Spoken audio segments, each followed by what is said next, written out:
यूं ही नात ख़त्म हुई है तो मैंने दुआ मांगी है, तभी दुआ मतलब मांग कर मैं उठने लगा हूँ तो बीच में से अल्लाह पाक की तरफ से अल्लाहू की आवाज़ आना शुरू होगी। अच्छा, मुझे बताइएगा कि हमने सुना है कि उनको मरने से कुछ दिन पहले हुज़ूर पाक सल्लल्लाहु अलैहि वसल्लम की ज़ियारत भी नसीब। मेरे दिल में जो ख्वाहिश है मेरी पूरी हो जाएगी। हो सकता है कि अल्लाह पाक ने उसको ज़िंदगी दे दी हो। तो जब कब्र कुशाई की है सर वाली साइड से, तो माशाल्लाह इतना कुछ मुझे मिला है कि मेरी जो है ना झोली भर गई है और वो गिर रहा है, मैं सँभाल नहीं सकता। और उसके बाल ऐसे थे जैसे अभी इसने गुस्ल किया और अभी कंघी की है। ये अल्लाह का एक बहुत बड़ा बरगज़ीदा बंदा है जिसकी मौत कोई अजीब ही हिसाब से आई है। 41 दिनों के बाद कब्र कुशाई की गई, हाँ जी। ठीक है। लाश की हालत किस तरह की थी? बंदा नाचीज़ के घर एक ऐसी शख्सियत पैदा हुई जिसने मेरा नाम मेरा क्या दुनिया में आप नाम रोशन किया। डिजिटल पाकिस्तान की वीडियोस देखने के लिए हमारा चैनल सब्सक्राइब कीजिए और बेल आइकॉन को प्रेस कीजिए ताकि आप हर वीडियो से बाखबर रह सकें। बिस्मिल्लाहिर्रहमानिर्रहीम, अस्सलाम वालेकुम। डिजिटल पाकिस्तान के साथ मैं हूं मोहम्मद दानिश शबीर। इस वक्त हम मौजूद हैं कमालिया के एक गांव के अंदर। खुदा पाक से, हमारे नबी हज़रत मोहम्मद सल्लल्लाहु अलैहि वसल्लम से अगर मोहब्बत की लगन सच्ची हो तो दुनिया के अंदर भी इंसान को इज़्ज़त मिलती है और मरने के बाद भी अल्लाह ताला की तरफ से दुनिया के अंदर उसका एक नाम बन जाता है। आज हमारे साथ एक ऐसी शख्सियत के वालिद साहब मौजूद हैं जिन्हों की मरने के बाद कब्र से अल्लाहू की आवाज़ें आ रही थी।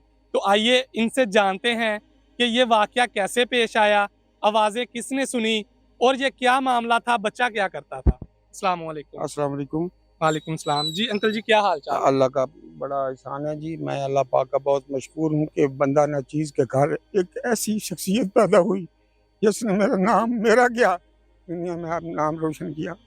और वो हजूर पाक सल्लल्लाहु अलैहि वसल्लम के शनाखान थी, अहले बैत की तारीफ़ करने वाले थे, हजूर अल्लाह पाक की हमद करने वाले थे। तीसरा काम उनका और कोई नहीं था सिवाय इनके।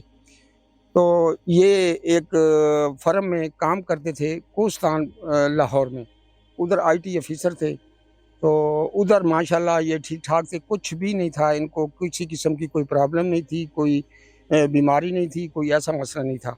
रात को ये सोए हैं, सुबह 6 बजे उठे हैं, वॉशरूम वगैरह गए हैं, उसके बाद फिर इनके जो इनके नीचे काम करने वाले थे, उन्होंने कहा जी हम नाश्ता लेकर आए हैं, तो नाश्ता कर लें। तो उसने कहा बेटा आप रख दें, आप जाएँ, जाकर अपना दफ्तर वगैरह साफ़ करें, तो मैं 1 घंटे के बाद आ जाता हूँ। या 2 घंटे मैंने आराम करना है तो मैं आ जाता हूँ। उस वक़्त फिर दोबारा अल्लाह का करना ऐसा हुआ कि ये सो गए और वो चले गए। ये खुदा बेहतर जानता है क्योंकि हम लोग तो कमालिया में थे, तो इनकी जो ये बात हुई है डेथ की, ये उधर लाहौर में थी। तो उन्होंने आकर देखा है, बैठे हैं आकर 10 मिनट के बाद उन्होंने देखा है तो उस वक़्त जो मेरा बच्चा था ना वो ठंडा हो चुका था।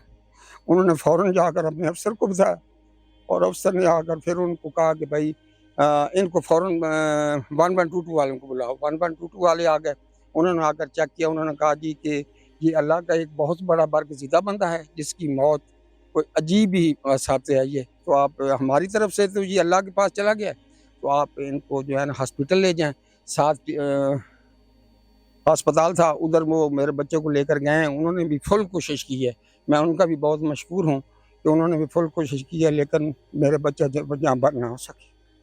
कितनी देर होगी फोत हुए को? कौन से माह, कौन सी तारीख को हाँ फोत जी, हुआ था? 10 जुलाई 2023 को मेरे बच्चे की जो डेथ हुई है वो हुई है। और 11 तारीख को 11/7/2023 को उनको 9:30 बजे इधर कब्रिस्तान 54/2 कब्रिस्तान में दफन किया गया। अच्छा, मुझे बताइएगा कि कब्र में दफन करने के कितने दिन के बाद आपको आवाज़ें आनी शुरू हुई और आपने कब्र कुशाई की? 40वाँ मैं करवा कर आया हूँ, 40वाँ उसका हो गया था, तो मैं सुबह-शाम आता हूँ और अल्लाह की बारगाह कुरान पाक लेकर आता हूँ, आकर सूरत यासीन पढ़ता हूँ। सुबह जब मैं नमाज़ पढ़ता हूँ, सबसे पहले दुनिया के काम मैं छोड़ता हूँ, पहले आकर मैं बच्चे की कब्र पर आकर सूरत यासीन पढ़ता हूँ और शाम को फिर असर की नमाज़ के बाद मैं फिर यासीन लेकर आता हूँ, फिर आकर पढ़ता हूँ। शाम का टाइम था, लोग इधर बच्चे जो थे, उस वक़्त पौने 6 का टाइम था। तो मैं इधर पढ़ रहा हूँ तो बच्चे आ गए मेरे पास क्योंकि उसके कुछ क्लास फेलो भी थे और क्रिकेट खेल रहे थे, साथ ही ग्राउंड छोटा-सा बना हुआ है तो उधर वो खेल रहे थे। तो उन्होंने मुझे कहा कि चाचू कसूरी साहब की नात सुनाएँ। मैंने उनको कहा भी बेटा अभी जो है मैं नात नहीं सुनाता क्योंकि लेट हो रहा हूँ, मैंने जाकर ख़त्म करना है। तो आप जो है ना रहने दे, सुबह सुनो ना करनी जी, हमने अभी सुननी है। तो मैंने मोबाइल ऐलान किया, मैंने उनको सुनना शुरू कर दी। यूं ही नात ख़त्म हुई है तो मैंने दुआ मांगी है, तभी दुआ मतलब मांग कर मैं उठने लगा हूँ तो बीच में से अल्लाह पाक की तरफ से अल्लाह हू की आवाज़ आना शुरू होगी। एक मैं नहीं बल्कि 50 बंदे खड़े थे जिन्होंने आवाज़ें सुनी।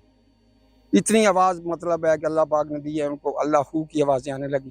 और फिर जनाब जो साथ वो लोग और भी बैठे थे वो सब उधर जमा हो गए और उन्होंने सब ने सुनी और कहा कि अल्लाह पाक ने इनको एक वली बन के दुनिया से वली बन कर गया है, तो रोना नहीं है, कुछ बात नहीं करनी है।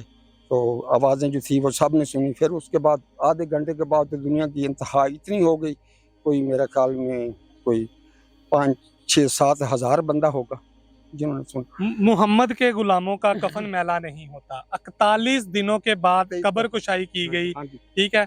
लाश की हालत किस तरह की थी? क्या उसके खुशबुएं आ रही थी हाँ जी। या क्या सूरत हाल थी उस वक्त? वो मैंने उन्होंने कहा था जी कि बच्चे की पूरी जो है ना वो कब्र कुशाई करनी है। मैंने कहा कि सर वाली साइड से आप थोड़ा देख लें, क्योंकि अल्लाह के काम जो हैं उनको पर्दा भी फाश नहीं करना है।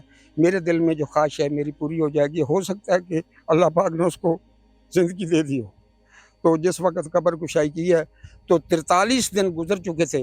तो जिस वक़्त उन्होंने मेरे बच्चे की कब्र कुशाई की, जज साहब ने भी इजाज़त दे दी।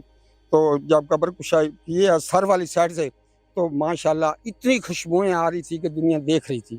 क्योंकि 3 दिन बंदे की लाश जो है ना वो कहीं पड़ी हो तो चौथे दिन वो बंदा उधर से गुज़र नहीं सकता है। लेकिन अल्लाह उसकी लाश इस तरह थी कि जिस तरह अभी ये सो रहा है, और उसके बाल ऐसे थे जैसे अभी इसने गुस्ल किया और अभी कंघी की है।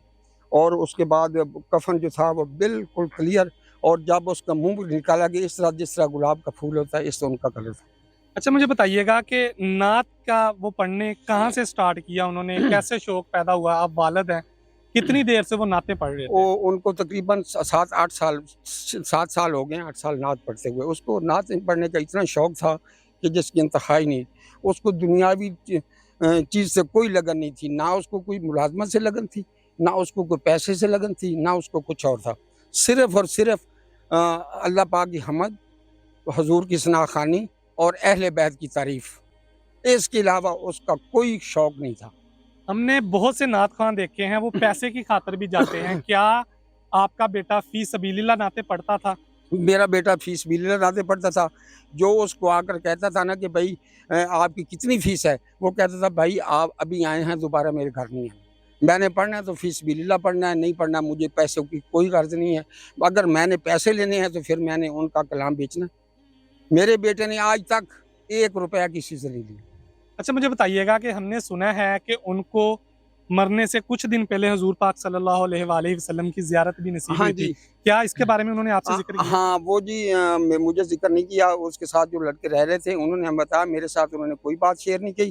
खुदा को जान देनी है, अभी मैं कब्रिस्तान में खड़ा हूँ, जो बात मैं कहूँगा सच कहूँगा, सच के अलावा मैं कुछ नहीं कहूँगा।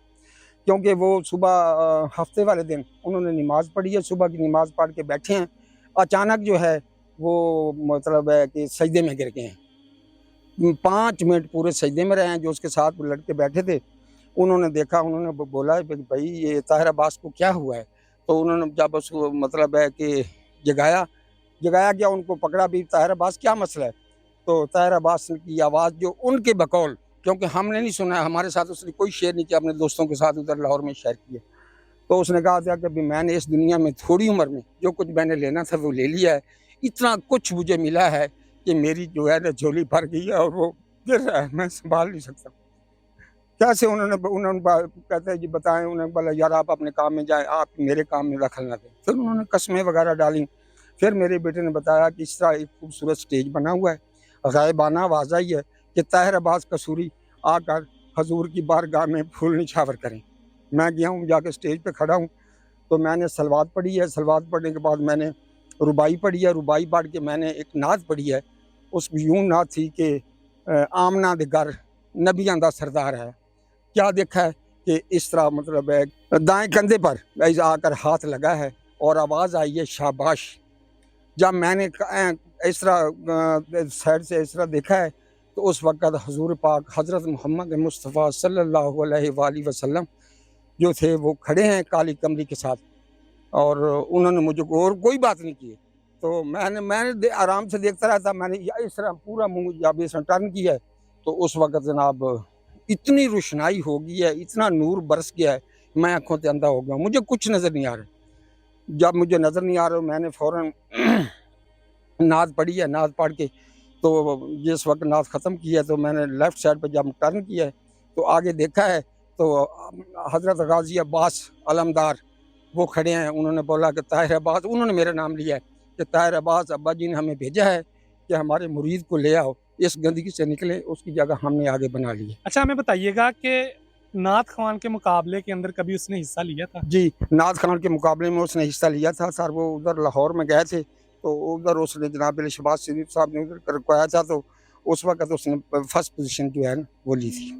तो क्या कभी किसी ने ऐसा इनाम भी दिया था कि जो अभी तक आपके पास मौजूद हो? मेरे पास इनाम तो मौजूद नहीं, क्योंकि मेरे पास जो थी ना, क्योंकि वो उसके कागजात जो थे ना वो उधर ही थे लाहौर में। काफ़ी चीज़ें, उसकी शनाख्ती कार्ड भी उधर रह गया। कोई अचानक ही डेथ हुई तो कोई समझ नहीं आई कि सामान उसका किधर गया।